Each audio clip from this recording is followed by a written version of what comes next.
السلام علیکم ناظرین کرام، نئی ویڈیو میں آپ کو خوش آمدید کہتے ہیں۔ رات کو عمر کوٹ سندھ کے اندر ہزاروں کی تعداد میں لوگ سڑکوں پر نکلے اور وہ اپنے مینڈیٹ کا پہرا دے رہے تھے۔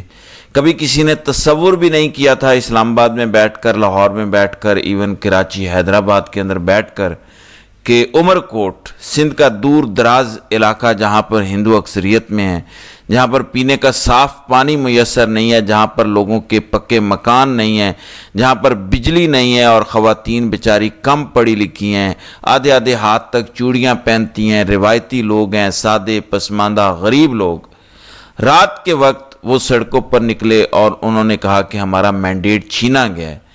یہ کبھی آپ نے سوچا تھا؟ یہ شعور کہاں سے آیا؟ کس نے دیا کہ عمر کوٹ کے لوگ اسلام آباد، لاہور، ملتان، کراچی، پشاور والوں سے بھی بڑی تعداد کے اندر ڈی سی دفتر کے باہر دھرنا دے کر بیٹھے ہوں کہ صاحب آپ نے ہمارا مینڈیٹ چوری کیا ہے، ہمارا بندہ جیتا ہوا تھا۔ اب اگر کسی نے ووٹ نہ دیا ہو تو وہ نکلتا تو نہیں ہے۔ لوگ تب نکلتے ہیں جب نتیجہ 360 بدل جائے، 19-20 کا بھی فرق ہو تو لوگ کہتے ہیں ٹھیک ہے یار، ادھر بھی ووٹ پڑے ہیں۔ اب لوگ نکلے ہیں، ایون ڈپٹی کمشنر کی گاڑی کا گھیراؤ بھی لوگوں نے کیا، ڈپٹی کمشنر کے دفتر کو گھیرا، لوگ سڑکوں پر نکل کر نعرے لگا رہے تھے۔ ہم نے تو دیکھا کراچی کے اوپر ایم کیو ایم کا قبضہ، حیدرآباد کے اوپر ایم کیو ایم کا قبضہ، باقی سندھ پر زرداری مافیا، پیپلز پارٹی، نواب، وڈیرے، تالپور۔ یہ کیسا شعور ہے؟ یعنی یہ کون شخص ہے؟ اڈیالہ میں بند ہے، ملاقاتیں ہوتی نہیں ہیں، پیغام آتا نہیں ہے، لیکن لوگوں میں اتنا شعور آ چکا ہے کہ وہ آج گریبان کو پکڑتے ہیں کہ صاحب ہمارا ووٹ، ہمارا مینڈیٹ بڑا قیمتی ہے، ہماری امانت ہے۔ چند سالوں کے اندر لوگوں کو کس نے جمہوریت کے سبق پڑھا دیے؟ جو ڈکٹیٹرشپ اور وڈیرائزم جس کو وہ دھرم سمجھتے تھے، بڑے صاحب پیروں کو ہاتھ لگاؤ، نواب صاحب، سائیں، وہ کیا کہتے ہیں؟ سائیں تو سائیں، سائیں کا کتا بھی سائیں، سائیں کے کتوں کے پیروں کو بھی ہاتھ لگاؤ، یہ بھی سائیں ہے، یہ بھی وڈیرا ہے، یہ بھی ہمارا مالک ہے۔ تو آج لوگ بغاوت کر رہے ہیں، آج لوگ بول رہے ہیں، تو یہ تو شعور ہے۔ وہ بات نہیں ہے جیسے جنرل صاحب نے اپنے خطاب میں کہا تھا کہ فارورڈ ایز ریسیوڈ، کہ جو کچھ آ گیا اس کے پاس، ان کے پاس آپ نے وہی مان لیا۔ ایسا نہیں ہے، یہ ایک شعور ہے اور یہ ایک بہت بڑا انقلاب ہے۔ دوسری طرف علیمہ خان کے حوالے سے جو خبریں آ رہی ہیں، ایک تو علیمہ خان اور ان کی باقی بہنوں عمر ایوب، صاحبزادہ حامد رضا، ملک احمد بھچر اور دیگر لوگوں کو گرفتار کیا گیا۔ اس کے بعد ان کو جو قیدیوں والی گاڑی میں سوار کر کے لے گئے چکری انٹرچینج، وہاں پہ انہیں ایک ہوٹل کے اندر بند رکھا اور اس کے بعد انہیں چھوڑ دیا گیا۔ اس کے بعد جو پریس کانفرنس کی گئی علیمہ خان کی جانب سے، وہ بڑی سخت تھی۔ علیمہ خان کی جانب سے کہا گیا کہ اگر اس ملک کے اندر چیف جسٹس کے حکم پر عمل درآمد نہیں ہو سکتا تو چیف جسٹس کو پھر ہوش کے ناخن لینے چاہیے، ڈوب کے مر جانا چاہیے، اپنی نوکری چھوڑ دینی چاہیے۔ انہوں نے کہا کہ اگر ججز انصاف نہیں دے سکتے تو ججز کو چاہیے کہ اپنے عہدے چھوڑ دیں، پھر آپ کو کوئی ضرورت نہیں ہے کہ آپ مفت کی روٹیاں توڑیں۔ بڑی سخت پریس کانفرنس کی گئی سلمان اکرم راجہ کی جانب سے لاہور کے اندر۔ انہوں نے کہا کہ لوگوں اٹھو، اپنی آواز بلند کرو، اس ملک کو جنگل نہیں بننے دینا۔ لوگوں آپ کو نکلنا ہوگا اگر شرافت کی زندگی چاہتے ہو، اگر چاہتے ہو کہ اس ملک سے شرافت ختم نہ ہو، نالائق اور جاہل اس ملک پر مسلط نہ رہیں۔ ان نالائقوں کی، ناظرین کرام، حالت یہ ہے کہ کل لاہور کے اندر ایک پروگرام پنجابی کلچر کے حوالے سے تھا، دن تھا، اس کو لے کر مریم نواز بھی وہاں موجود تھی، پنجاب کی دھی رانی۔ آگے کچھ گلوکار اور فنکار بیٹھے تھے، عارف لوہار صاحب بھی جو پنجابی سنگر ہیں وہ بھی بیٹھے ہوئے تھے۔ تو مریم نواز نے عارف لوہار کو مخاطب کر کے کہا کہ عارف بھائی، مجھے آپ کا ایک گانا بڑا پسند ہے۔ تو عارف لوہار نے چہرے پر پہلے تو ان کے لالی آئی، بڑے لال سرخ وہ پہلے بھی ہیں، لالی آئی اور انہوں نے آنکھوں ہی آنکھوں میں پوچھا بی بی کون سا گانا؟ تو بی بی نے کہا ایک پھول موتیے دا مار کے جگا سونیا۔ تو عارف لوہار نے ہاتھ ایسے کر کے شکریہ کیا اور بی بی بھی خوش ہو گئی۔ اب عارف لوہار نے زندگی میں یہ گانا کبھی نہیں گایا. یہ گانا پنجابی فوک سنگر تھے, فوت ہو گئے ہیں, بہت بڑے سنگر تھے, منصور ملنگی.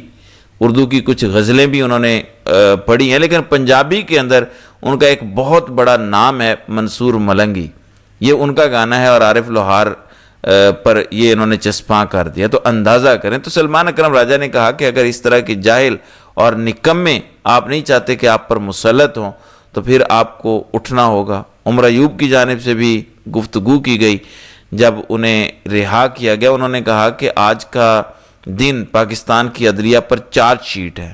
ججز کے آرڈرز کو پنجاب پولیس اور انٹیلیجنس ایجنسیز ووٹ جوتے کی نوک پر رکھ کر پامال کر رہے ہیں. کرنل کے حکم پر ہمیں اڈیالہ کے باہر روک دیا گیا. انہوں نے کہا میں 12:30 بجے اڈیالہ کے باہر پہنچ گیا تھا, لیکن پولیس نے کہا کہ اوپر سے آرڈرز ہیں, آپ کو آگے نہیں جانے دیا جائے گا. تو انہوں نے کہا کہ اب عدلیہ کو ڈوب کے مر جانا چاہیے, ہوش کے ناخن لینے چاہیے. اور سلمان اکرم راجہ نے بھی دھمکی لگائی. انہوں نے کہا کہ فوری طور پر عمران خان کی بہنوں اور دیگر گرفتار رہنماؤں کو فی الفور رہا کیا جائے, ورنہ ہم اگلا لاہے عمل جاری کریں گے. پاکستان کی سڑکیں بہت وسیع ہیں, عوام ہمارے ساتھ ہیں. بہرحال ملاقات نہیں ہونے دی گئی. پچھلی دفعہ بھی گرفتار کیا گیا تھا, پھر آگے جا کے چھوڑ دیا تھا. اس دفعہ بھی ایسا ہی ہوا. تو اب اس حوالے سے ظاہر ہے پی ٹی آئی کو لاہے عمل تیار کرنا ہوگا کہ اب اس کا ہو کیا سکتا ہے. میں نے کل بھی آپ کو کہا تھا کہ آپ اس نظام میں جیت کر بھی جیت نہیں سکتے. آپ کی ہزاروں کی لیڈ کو دن کی روشنی کے اندر تبدیل کر دیا جائے گا. آپ ملاقات نہیں کر سکتے. آپ عدالتوں میں جاتے ہیں, آگے سے جج, چھوٹے موٹے جج نہیں, بڑے بڑے جج لیٹ جاتے ہیں. آپ کی مرضی کے بغیر تعیناتیاں ہوتی ہیں. ٹاؤٹ ججز اٹھائے جاتے ہیں اور پھر وہ قوم پر مسلط کر دیے جاتے ہیں. اور تو اور ایک دن ایک شخص جج بنتا ہے, دوسرے دن اس کا ٹرانسفر ہو جاتا ہے اسلام آباد ہائی کورٹ میں, یا پھر ایک دن وہ سپریم کورٹ کا جج بنتا ہے, دوسرے دن اس کا آئینی بینچ کے اندر قرعہ نکل آتا ہے. لہٰذا پھر وہی آئینی معاملات کا دفاع کرتے ہیں, آئینی معاملات کی توسیع کرتے ہیں اور آئینی معاملات کی تشریح کرتے ہیں, اور سینئر ترین ججز اپنے دفتروں کے اندر بیٹھ کے مکھیاں مار رہے ہوتے ہیں. تو یہ اس ملک کی حالت ہے.